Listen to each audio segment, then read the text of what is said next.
Si vous croyez que le diable va prendre pitié, et vous accorder une pause pour souffler, un peu de répit juste spécialement pour vous parce que vous êtes trop mignon ou mignonne, et de nature délicate, et parce que vous êtes en pleine crise de nerfs.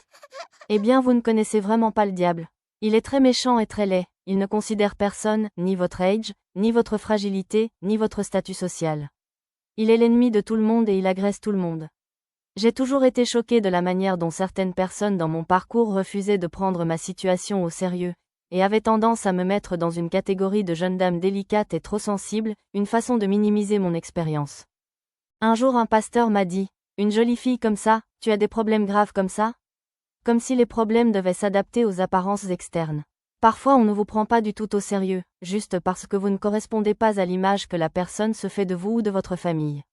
Croyez-moi, le diable s'en foutait de savoir si j'étais mignonne ou pas, il me bombardait avec des épreuves très vilaines et méchantes, parce que son objectif c'était la destruction tout simplement. Alors la prochaine fois qu'une personne en apparence délicate ou peut-être raffinée, ou élégante, vous approche pour exprimer ses problèmes, s'il vous plaît respectez-la et prenez-la au sérieux. Tout comme Jésus-Christ a quitté le ciel et versé son sang parce qu'il a pris le salut des âmes très au sérieux. Merci. Car la peur est un tourment. Avec les manifestations démoniaques l'année du baccalauréat, à l'internat, la terreur s'est installée, et avec elle sont apparues toutes sortes de complications et de diagnostics sur ma santé mentale. Lorsqu'il marchait sur la terre, Jésus-Christ a chassé de nombreux démons de ce genre hors des gens, et ceux-ci ont été instantanément guéris et délivrés de ce qui, aux yeux du monde extérieur, était défini comme une maladie mentale. Les médecins m'ont qualifié de bipolaire, de schizophrène ou de dépressive. Mais la vérité, c'est que j'étais remplie de démons et qu'ils me tourmentaient jour et nuit avec la peur. Je suis devenue agoraphobe, j'avais des fortes crises angoissantes chaque fois que je devais faire la queue ou me retrouver dans une foule. Je souffrais du syndrome de la catastrophe imminente et de la mort imminente, qui se traduisait par un horrible sentiment de terreur, de sueur glaçante et de mains moites. Parfois, j'entendais des voix hurler mon nom alors que je marchais en pleine rue.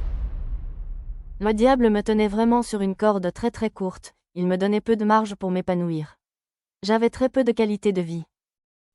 Parfois je courais aux urgences de l'hôpital parce que j'étais convaincue de faire une crise cardiaque, mais ce n'était qu'une anxiété très sévère.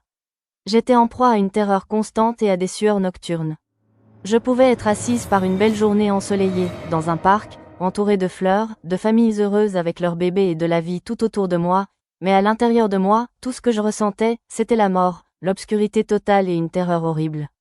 Ma vie intérieure était devenue un véritable enfer, indépendamment du lieu ou des événements extérieurs. Car notre véritable qualité de vie se trouve en réalité à l'intérieur, non pas à l'extérieur. La vraie vie que nous vivons est à l'intérieur de nous.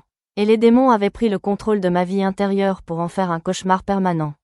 Au cours de ma première année d'université, j'ai intégré une université à Tarrytown, dans l'État de New York. C'était ma première expérience de vie sur le campus en tant qu'étudiante en Amérique. Cette année-là, j'ai fait la rencontre d'un jeune officier en formation à la très prestigieuse Académie militaire de West Point. Nous avons sympathisé comme le font les étudiants. Il m'a alors invité de façon très galante et respectueuse, à bien vouloir être sa cavalière lors du grand bal de fin d'année. L'accès à cet événement était très sélectif et on ne venait que sur invitation préalable d'un officier. J'étais très honorée et heureuse de découvrir cette école prestigieuse, mais je ne savais pas qu'en réalité le diable était juste en train de continuer son programme habituel de semer des traumatismes sur mon parcours de vie.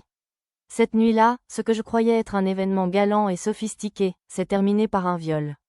Quand les ténèbres ont commencé un travail dans votre vie, ils vont jusqu'au bout des choses afin de vous étouffer dans une atmosphère de négativité constante. Quelque chose a changé en moi ce jour-là, une immense colère est venue sur moi et je me suis juré que plus personne ne me ferait du mal. Pour tenter de me protéger, j'ai voulu inconsciemment inverser les choses, je suis devenue très rebelle, je fumais des joints et je suis tombée dans la promiscuité très libérée.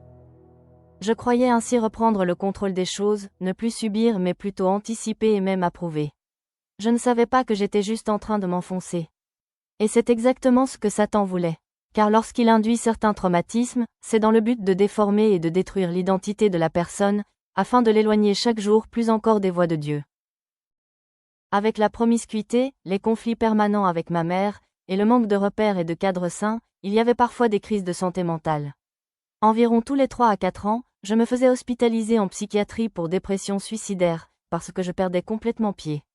Les médecins me donnaient divers médicaments et tentaient d'ajuster les compositions chimiques et les dosages, ils tâtonnaient beaucoup. Cependant, tous ces médicaments ne faisaient que créer une sorte de couche artificielle d'une nouvelle personnalité par-dessus ma vraie personne en dessous. Mais ils ne pouvaient pas traiter ma vraie personne à l'intérieur. Je devenais comme quelqu'un d'autre, mais je n'étais pas guéri, pourtant ils appelaient cela un traitement.